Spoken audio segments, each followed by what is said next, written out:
লগে লগে আজি আমি বাতৰি কাকতত এয়াও দিছো যে আমাৰ যিসকল মহিলা ইতিমধ্যে এই আঁচনিৰ পুঁজি পোৱা নাই, কিন্তু 18 পৰা 25 বছৰৰ ভিতৰত তেওঁলোকে বিধৱাৰ সাজ পিন্ধিবলগীয়া হৈছে, তেওঁলোকে আমাৰ চৰকাৰক গাঁও পঞ্চায়তে হওক বা আমাৰ বিডিঅ'ৰ কাৰ্যালয়ত তেওঁলোকে আবেদন কৰিব পাৰিব আৰু আমি প্ৰত্যেক 6 মাহৰ মূৰে মূৰে বা 3 মাহৰ মূৰে মূৰে আমি তেওঁলোকৰ আৰ্থিক সাহায্য আমি মুকলি কৰি দিম।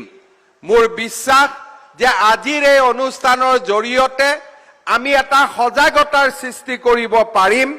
পঞ্চায়ত আৰু গ্ৰামোন্নয়ন বিভাগে প্ৰপত্ৰসমূহ ব্লক আৰু পঞ্চায়তৰ কাৰ্যালয়ত উপলব্ধ কৰিব পাৰিব আৰু যদি পোৰ্টেল এটাৰ ব্যৱস্থা কৰিব পৰা যায়, পোৰ্টেলৰ জৰিয়তে যদি আবেদন হয়, তেতিয়াহ'লে বিডিঅ' বা পঞ্চায়তৰ কাৰ্যালয়তো আই মাতৃসকল যাব নালাগিব, পোনে পোনে পোৰ্টেলৰ জৰিয়তেও আবেদন কৰিব পাৰিব।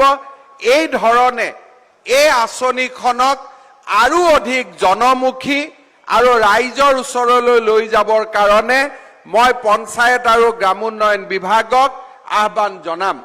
এই আঁচনিখন যিমানেই জনমুখী হ'ব, বিপদৰ সময়ত আমি স্বামীহাৰা সেই আই মাতৃসকলৰ জীৱনলৈ অলপ হ'লেও কিঞ্চিত হ'লেও আমি সহায় আগবঢ়াব পাৰিম।